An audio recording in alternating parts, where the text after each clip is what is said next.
So we just got the release of The Nevers on HBO Max, and it looks like a really interesting show. If London is going to be saved from chaos, it needs to see chaos. Hey everyone, welcome back to the channel. My name is Brandon, and this is Film Flare, where we discuss anything and everything that makes film and television great. So be sure to subscribe, and let's talk about an interesting new show. The Nevers follows a group of Victorian-era women with unusual abilities who are fighting for their lives against relentless enemies with strange agendas, while on their own mission that might change the world as they know it. Now, the show was created by Joss Whedon, although he did step back in November last year due to unrelated reasons. But for the majority of this season, it's still going to have a lot of his fingerprints all over it.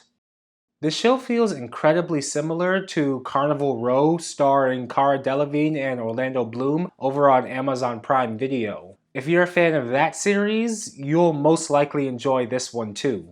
Both are set in Victorian England and feature portions of the population with abnormal gifts or abilities. And of course, you can't have that kind of story without also the inherent debate about whether or not these people are threats to the status quo. There's a harmony to our world that's worth preserving.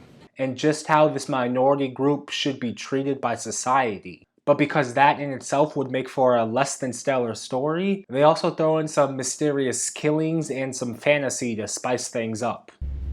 Oops. It's an interesting mix of period drama, action show, and fantasy that somehow blend together really well.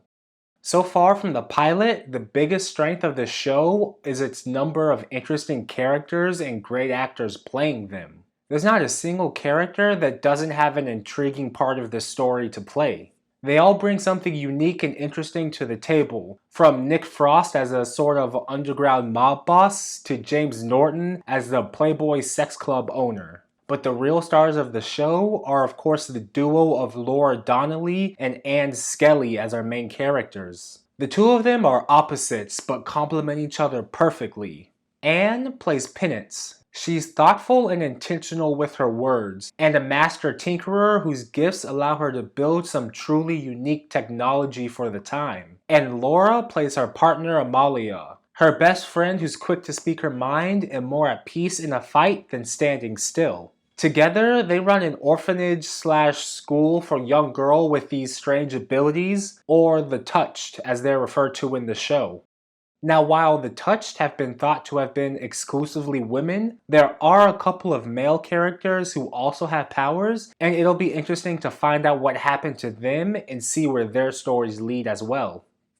And speaking of their powers, something that I love about their use so far is that the effects aren't overly done to be distracting or take away from the story overall. They're only used when necessary in the story and really help move each character forward. And when they are used, they can be turned up to 11 to show the full spectacle of these abilities.